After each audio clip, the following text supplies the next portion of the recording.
kilos, et vous avez un look Rambo. Est-ce que je peux vous présenter comme ça? Oui, bien sûr. Depuis quelques années, on me présente comme ça. Alors, pour la petite anecdote, il s'est passé il y a quelques années, j'ai eu des problèmes de poignet. En luttant, bien entendu. De jour-là, je pouvais que travailler avec des bandes autour des poignets. Et puis, petit à petit, en se faisant un look, je me suis mis des bandanas. Ce qui a beaucoup plu aux enfants. Il ne faut pas oublier que de plus en plus, le catch devient très fréquenté par le jeune public. Et si vous aimez mieux, c'est un peu les enfants qui m'ont donné ce look-là. On va parler du catch, parce qu'il y a une image un peu, j'avais dire, pervertie du catch. On ne sait pas si c'est un sport, si c'est un spectacle.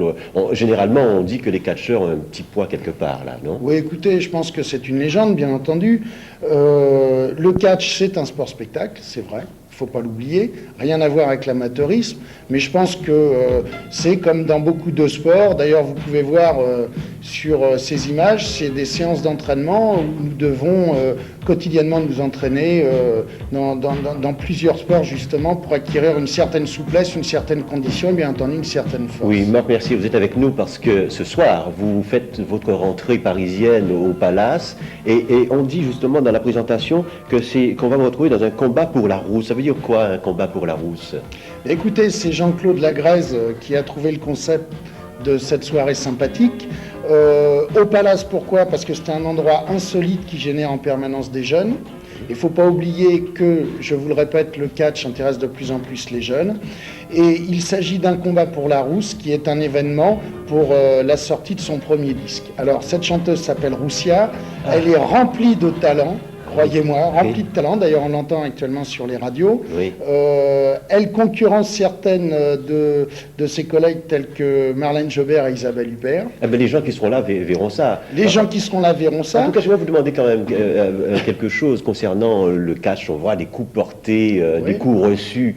C'est de la frime ou bien c'est Non, pas vrai? du tout. Non. Ce qu'il faut savoir, c'est comme dans la boxe, vous savez, un catcheur est quand même habitué à prendre des coups. Mais c'est pas des coups tout le temps portés au visage, je veux dire par là. Ce qui est le plus dangereux dans le catch, ce sont les chutes. Oui.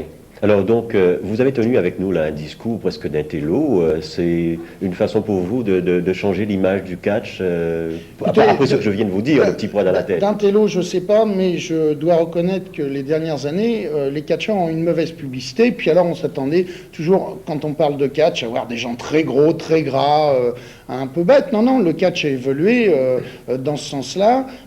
Nous avons de plus en plus de jeunes, qui sont des jeunes athlètes d'ailleurs. Vous savez, au niveau du sport, il n'y a pas que des bêtes et méchants.